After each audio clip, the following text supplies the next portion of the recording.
तरह शंख ध्वनि के साथ भी योग आप शुरू कर सकते हैं। शंख ध्वनि से दो फायदा होता है। एक तो आध्यात्मिक फायदा तो है ही है, आपके आसपास से सारे बुरी चीज़ें दूर हो जाती हैं। शंख ध्वनि जहाँ जहाँ जाती है वहाँ से बुरी आत्माएं अपने आप शांत हो जाती हैं। जो क्रोधित होती हैं सब आत्माएं शांत हो जाती हैं। दूसरा, अपना फेफड़ा, अपना लंग्स जो है ये मजबूत होता है। इससे आध्यात्मिक महत्व तो इसका है ही है। आज इसी पर चर्चा करेंगे, योग और आध्यात्म।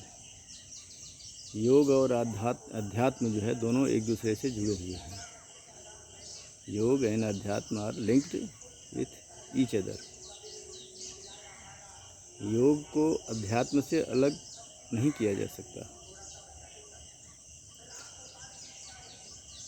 क्योंकि योग में ऐसी चीज़ें हैं जो कि अध्यात्म से जुड़ी हुई हैं। योग में जैसे ध्यान लगाना, प्रत्याहार करना, धारणा करना, समाधि में जाना, यम नियम का पालन करना, ये योग और अध्यात्म की तरफ है। योग और अध्यात्म दोनों एक दूसरे से जुड़े हुए हैं। योग अध्यात्म मैं इसलिए कह रहा हूँ कि योग के जो 4 प्रकार हैं, मंत्र योग, लय योग, हठ योग और राजयोग। मंत्र योग में मातृकारी मंत्रों का उच्चारण करते हैं लोग, और काफ़ी समय तक करना पड़ता है तो सिद्धि प्राप्त हो जाती है। दूसरा, लय योग, अपना कार्य करते समय भगवान में लीन रहना।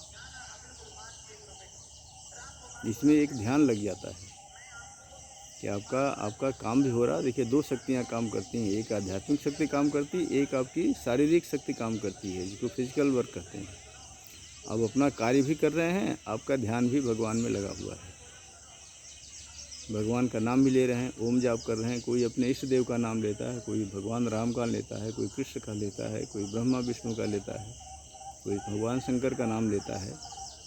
ओम नमः शिवाय करते रहते हैं, कोई जय श्री राम कोई कहता रहता है। मतलब कार्य के बीच में आपका लगन तो कार्य में है, लेकिन आपका ध्यान जो है भगवान में, ये है लय योग। अपने विधिवत अपने सभी कार्यों को करते हुए भगवान का ध्यान करना। और इसके बाद आता है हठ योग। हठ योग हम लोग करते हैं आसन प्राणायाम, आसन प्राणायाम व्यायाम। हठ योग में है व्यायाम, आसन प्राणायाम से अपने मन को और शरीर को शुद्ध और निर्मल करते हैं। हठ योग में अपने आसन प्राणायाम से अपने शरीर को शुद्ध और निर्मल करना, शरीर को शुद्ध और निर्मल करना, मन को निर्मल करना, मन को शांत करना, मन को विषयों से दूर करना, ये अध्यात्म है। तो योग और अध्यात्म दोनों को आप अलग नहीं कर सकते। उसी तरह अंत में आता राजयोग। राजयोग में है यम नियम का पालन करना पड़ता है। राजयोग में यम नियम के पालन करने से, यम नियम के बाद राजयोग में यम नियम, आसन प्राणायाम, प्रत्याहार, उसके बाद धारणा ध्यान आता है। तो राजयोग में ध्यान पर, यम नियम पर ज़्यादा जोर दिया गया है। तो यम नियम भी आसन प्राणायाम, तो इसीलिए योग संहिता में कहा गया, हठम बिना राजयोग, राजयोगम बिना हठ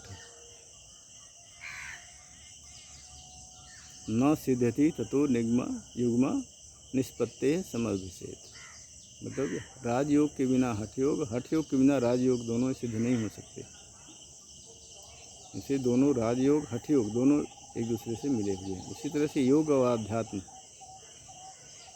योगम बिना आध्यात्म, अध्यात्म बिना राजयोग।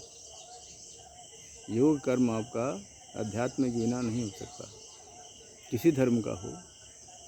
ऐसा नहीं कि हिंदू धर्म में ऐसा है, हिंदू धर्म में भी, दूसरे धर्मों में है, बौद्ध धर्म है, जैन धर्म है, किसी धर्मों में, आपका सिख धर्म है, तो उसमें योग और अध्यात्म दोनों एक दूसरे से जुड़े हुए हैं। जब आपका विभिन्न योग क्रियाओं को करने से आपका शुद्ध शरीर शुद्ध हो जाए, मन निर्मल हो जाए, आत्मा शुद्ध हो जाए, निर्मल हो जाए, तब आप योग ध्यान में प्रवेश कर दीजिए, अध्यात्म में चला जाता है। कि योग और अध्यात्म दोनों एक दूसरे से लिंक हैं, दोनों एक दूसरे के पूरक हैं। यूँ कहिए, इस तरह भी कह सकते हैं कि दोनों एक दूसरे के पूरक हैं, दोनों एक दूसरे से जुड़े हुए हैं। उसी से शंख बजाना भी एक अभ्यास का, एक योग का एक अंग कह लीजिए, या आपकी एक्सरसाइज का एक अंग है। ये अध्यात्म तो है ही, अध्यात्म के साथ साथ ये शंख बजाना एक योग का, एक आपके एक्सरसाइज का अंग है। देखिए, one part of the exercise also. तो शंख बजाना, शंख नित्य बजाइए, रोज़ बजाइए। शंख बजाने से आपका लंग्स जो है, फेफड़ा सही रहेंगे, आपके फेफड़े में आपका तंदुरुस्त रहेगा। आपको अस्थमा वगैरह जिसको होता है उनको भी शंख बजाने की हिदायत दी जाती है।